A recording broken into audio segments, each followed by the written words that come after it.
મેં જે જગ્યાએ પગથી ઠોકર મારી હતી અને શીફાવાળું પાણીનું ઝરણું ફૂટી નીકળ્યું હતું તે કૂવો અહીંયા મોજૂદ છે. આ કૂવો આ એક કૂવો પર પાણી અહીંયા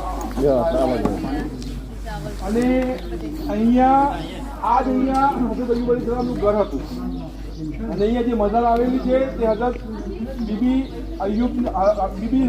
રહમાની એટલે કે હઝરત નબી અય્યુબની પત્નીની કબર અંદર આવેલી છે અને એમની પત્નીનું નામ બીબી રહમા અથવા બીબી રહમત હતું અને આપનું વંશવેલું હઝરત અય્યુબ અલૈહિસ્સલામ હઝરત યુસુફ અલૈહિસ્સલામ સુધી પહોંચે છે અને તેઓ સુંદરતા અને ખૂબસૂરતીમાં ખૂબ જ હઝરત યુસુફ અલૈહિસ્સલામ સૌથી વધારે સામ્યતા ધરાવતા હતા.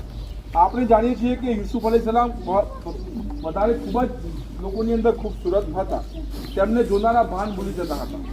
તેનું કારણ એ હતું કે બીબી રહમાને ના વાલિદને સપનામાં જોયું કે યુસુફ નબીએ બીબી રહમાને પોતાનું પહેરણ પહેરાવ્યું અને ફરમાવ્યું કે આ ખૂબસૂરતી અને સુંદરતામાં મારી છે, મેં આપને તમારા માટે છુપાવી દીધા છે. અને બીબી રહમાના વાલિદ અંબિયામાંથી હતા અને અહીંયા બીબી રહમત હઝરત અય્યુબ અલૈહિસ્સલામનો કિસ્સો આપણે જાણીએ છીએ કે અલ્લાહે અમને સબ્રની અંદર અજમાવ્યા.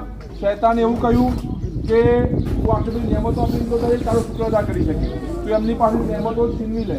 તો અલ્લાહ તાલા હઝરત અય્યુબ અલૈહિસ્સલામ પાસેથી જે બકરાઓ અને ઘેટા બકરાઓ હતા એ દિવસ દિવસ ઓછા કરતા હતા. ત્યારે તો હઝરત અય્યુબ અલૈહિસ્સલામની સબ્રતા એમની જે શુક્રગુજારી બિલકુલ ઓછી ના થઈ. તો તેમ પછી અલ્લાહે કીધું કે એમને બધું એમની મિલકત પણ એમને ઘડી પાડી દીધા અલ્લાહ તાલાએ. તેમ છતાં પણ હઝરત અય્યુબ અલૈહિસ્સલામની જે અલ્લાહ તાલાની શુક્રિયા અદા કરવાની જે હતી ને એ પણ ઓછી ન થઈ. તો શૈતાને કહ્યું કે અલ્લાહ તું એમને બીમારી આપ. તો હઝરત અય્યુબ અલૈહિસ્સલામને બીમારી અલ્લાહે આપી, એવી બીમારી કે એમના શરીરમાં કીડા પડાયા.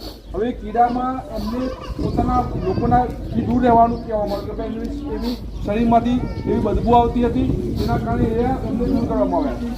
તો અલ્લાહ તાલાએ કુરાન શરીફમાં પણ હઝરત અય્યુબ અલૈહિસ્સલામના વિશે આયત લખેલી છે કે મેં એમને અલ્લાહ તાલાએ કુરાનમાં લખ્યું છે કે મેં અય્યુબ અલૈહિસ્સલામને એ પગની ઠોકર મારીને શિફા અતા કરી. તો અલ્લાહ તાલાએ હઝરત અય્યુબ સબ્રમાં અજમાવ્યા પછી આ જગ્યા ઉપર હઝરત અય્યુબ અલૈહિસ્સલામને પગની ઠોકર મારી અને પાણીનું ઝરણું અને પાણીમાંથી અલ્લાહ તાલાએ એમને શિફા